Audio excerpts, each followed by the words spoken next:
Well, let's begin with a closer look at the attack in Benghazi, Libya, that killed 4 American citizens, including a U.S. ambassador. This has become part of a much larger Arab fall taking place around the region.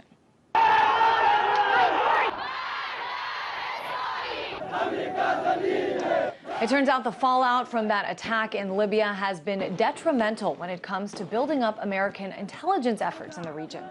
The New York Times is reporting that of the more than 24 U.S. personnel evacuated from the area, at least half of them were CIA operatives and contractors. So these were people whose job it was to collect information and intelligence in the area, and they were removed.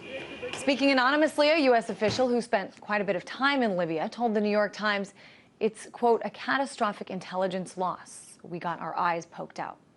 It's also becoming more and more clear that the U.S. State Department did not even take the time to secure the area or investigate too deeply afterwards, since a CNN crew actually found Ambassador Stevens' personal journal.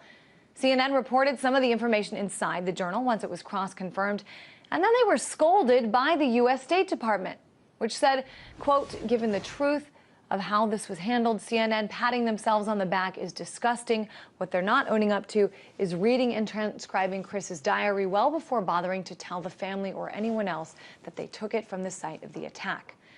Now, in some ways, this has turned into a bitter battle between the State Department and several journalists who believe that the Department of State is blaming CNN to, in fact, detract from their own culpability, not having enough security on the ground, not securing the site after the attacks, etc.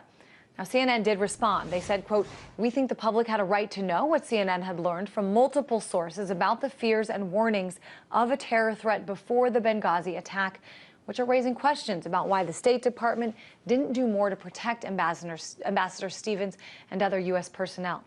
Perhaps the real question here is why the State Department is now attacking the messenger. It is, of course, an important question, one giving way to even bigger questions about who knew what when and how to proceed from this point.